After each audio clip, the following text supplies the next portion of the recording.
সালামুন আলাইকুম ইয়া আইয়ুহান নাস। আল্লাহ এক, অদ্বিতীয়, আল্লাহকে ওয়াহিদ, এই মহাবিশ্ব সৃষ্টি করেছেন। আল্লাহ এক, এই মহাবিশ্বের এক প্রতিপালক এক। তার নাম হচ্ছে আল্লাহ। বিসমিল্লাহ আর রহমান আর রহিম, তিনি রহমান। তার দয়ায় এই মহাবিশ্ব চলে। তার দয়া যদি না থাকতো, এক সেকেন্ড এই মহাবিশ্ব থাকতো না। সেভাবে আল্লাহর কিতাব এক। হ্যাঁ, আল কিতাব বলা হয়েছে, যার মধ্যে বিন্দুমাত্র সন্দেহ নাই। যালিকাল কিতাবুল লা রাইবা ফীহি হুদাল লিল মুত্তাকিন। এটার পরিপ্রেক্ষিতে লাহওয়াল হাদিস আসছে।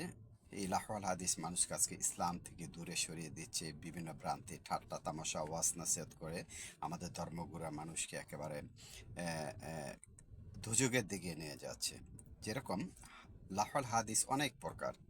মুসলিম, আবু দাউদ, নিসাই, মিসকাত, তারপরে বুখারী, এইগুলো অনেক প্রকার হাদিস আছে। এটি অনেক প্রকার, এটি দ্বন্দ্ব সৃষ্টি করে শুধু। কিন্তু আল কোরআন কোনো দ্বন্দ্ব নাই। যখন আপনি আহসান আল হাদিস, যে আল্লাহর হাদিস আছে, আল্লাহর কোরআন যে সর্বোত্তম কথা, সেটা পাঠ করলে আপনার হৃদয়ের প্রশান্তি মিলবে। হ্যাঁ, আপনি আপনার নিজেকে আপনি আল্লাহর কাছে ঝুঁকিয়ে দিবেন।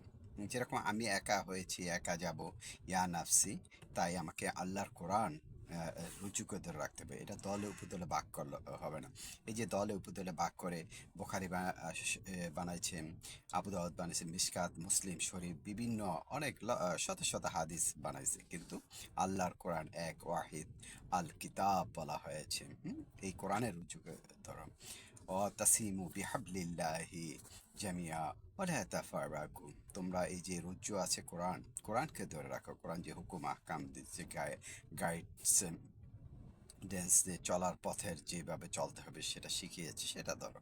ওই যে ভ্রান্তি, যে বিভিন্ন ওয়ে দেখাইছে, জিগজ্যাগ, ওই বাঁকা পথে গেলে আপনার সোজা পথে খুঁজে পাবেন না। এই জন্য ইহদিনা সিরাতাল মুস্তাকিম, স্ট্রেট যে ওয়ে আছে সেটা ফাইন্ড আউট।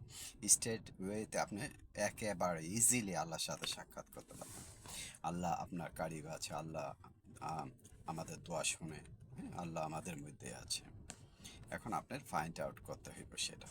আলহামদুলিল্লাহ, লাহওয়াল হাদিস থেকে দূরে থাকি এবং আহসান আল হাদিস, আল্লাহর কোরআনের রুজুকে ধরে। ওয়াসাম্মাকুম মুসলিমিন, আমরা মুসলমান, সেই সত্য মুসলমান নাম রাখিয়াছেন।